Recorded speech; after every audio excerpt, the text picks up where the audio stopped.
রাত্রি যখন গভীর হয় তখন মানুষের মনে একটি কালো ছায়ার আঁচল পড়ে, যেটা কিনা মানুষের ঘুম এবং জাগ্রত সময়কে আকর্ষণ করে। এটা কি ভূত?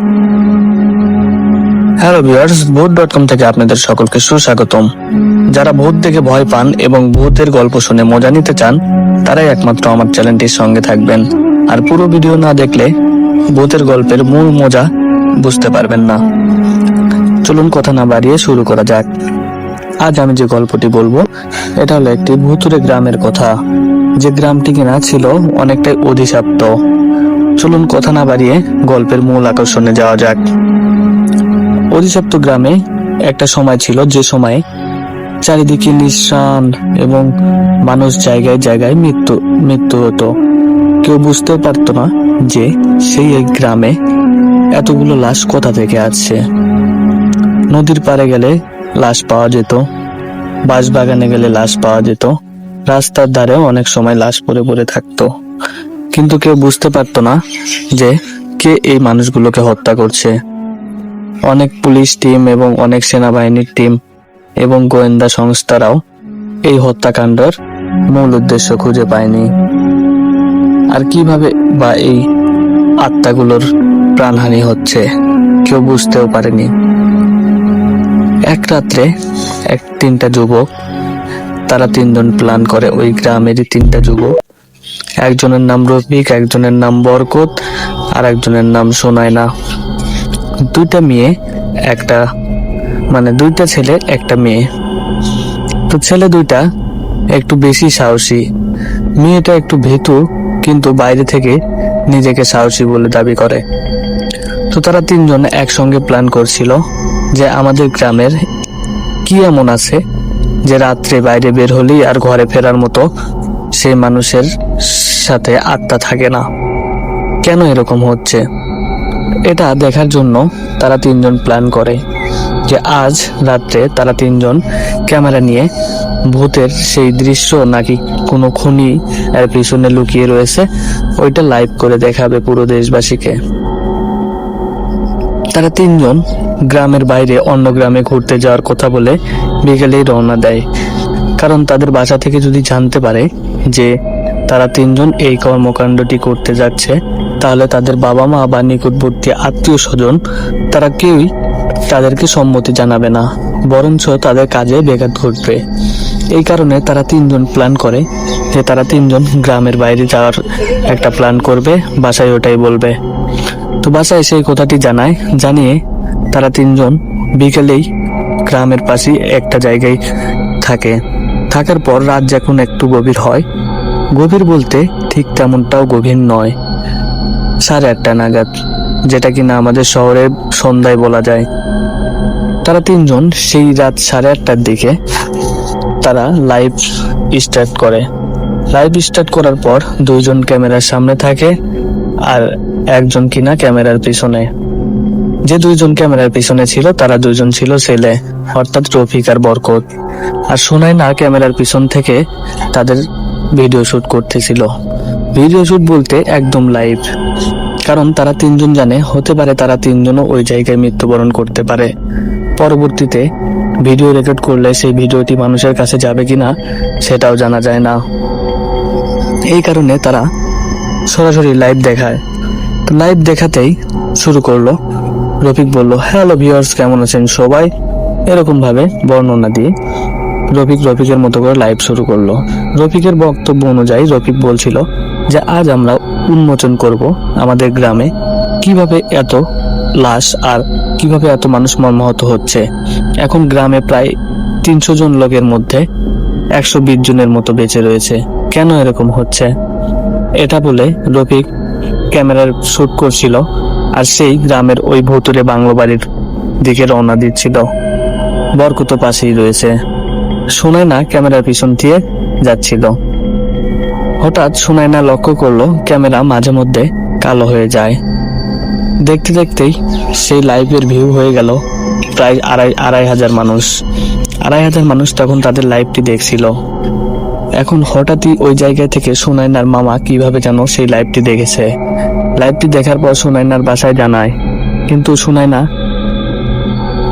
কে অনেকবার ফোন করলেও সোনাইনা ফোনটি রিসিভ করে না। না রিসিভ করে তারা তাদের লাইভের কর্মকাণ্ডটি চালিয়ে যেতে শুরু করে। লাইভ করতে করতে তারা যখন ঠিক বাংলোর সামনে এসে যায় তখন তাদের লাইভটি বন্ধ হয়ে যায়। পুরো পৃথিবীর মানুষ তখন তাদের দিকে তাকিয়ে।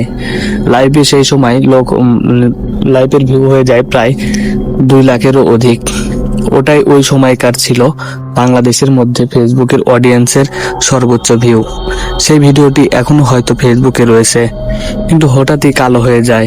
শোনায় না কি যেন বলছিল, কিন্তু হালকা কথা শোনা গেল লাইভটি আর ভিডিও ক্যামেরার সামনে দেখা যাচ্ছিল না।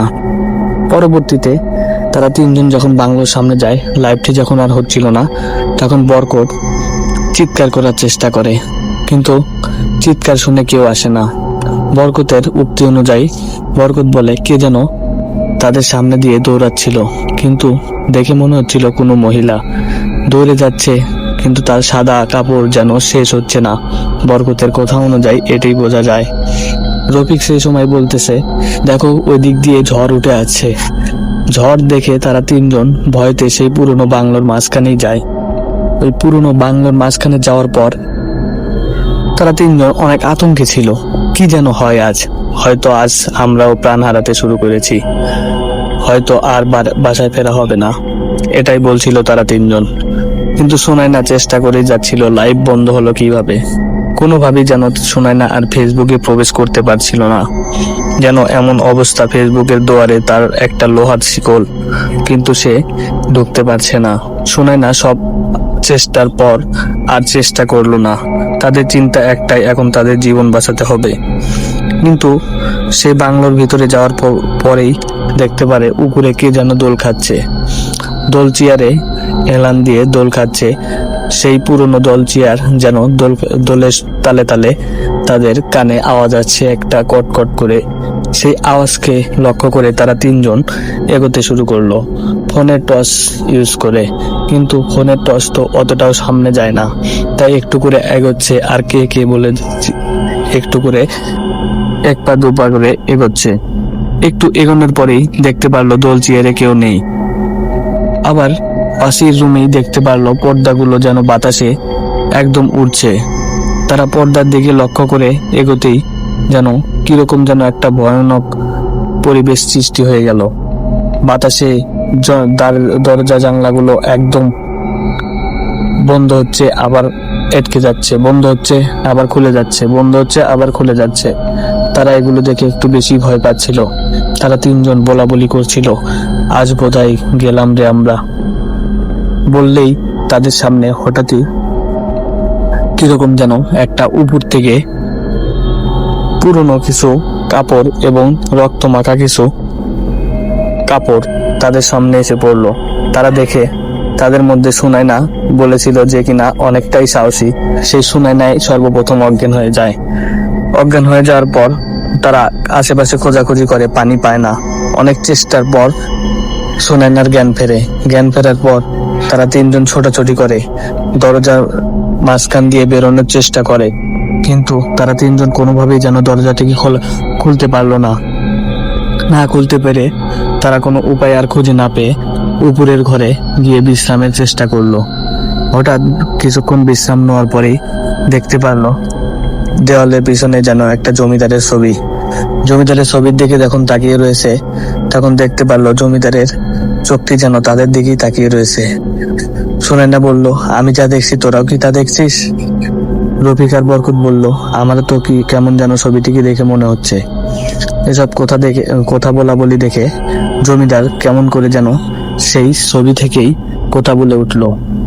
জমিদারের উক্তিটি ছিল এরকম যে, কিরে তোরা 3 জন, তোদের সাহস তো কম না, তোরা আমার রুমে প্রবেশ করেছিস, আমার রুমের পাশ দিয়ে গেলি তাকেই আমি ছাড় দেই না, কখনো আমি যেতে দেইনি। আর তোদের তো সাহস কম না, তোরা আমার জিনিসে বসে রয়েছিস। অর্থাৎ সুনায়না এবং তার বাকি 2 বন্ধু মিলে জমিদারের যে বিছানা ছিল সেই বিছানায় একটু রেস্ট নিচ্ছিল, আয়েশ করছিল। জমিদার ওটা দেখে একটু বেশি রাগান্বিত হয়। পরবর্তীতে সকালে তাদের লাশ খুঁজে পাওয়া যায় জমিদার বাড়ির উঠানে। পরে আর কি হয়েছে কেউ বলতে পারবে না। লাইভটির সাউন্ড অনুযায়ী এতটুকুই শোনা যায়। অবশ্যই দর্শক, এরকম মজার মজার এবং ভয়ঙ্কর ভুতুরে গল্প শুনতে চাইলে আমার চ্যানেলটিকে ফলো দিতে এবং সাবস্ক্রাইব করতে ভুলে যাবেন না। ধন্যবাদ সবাই।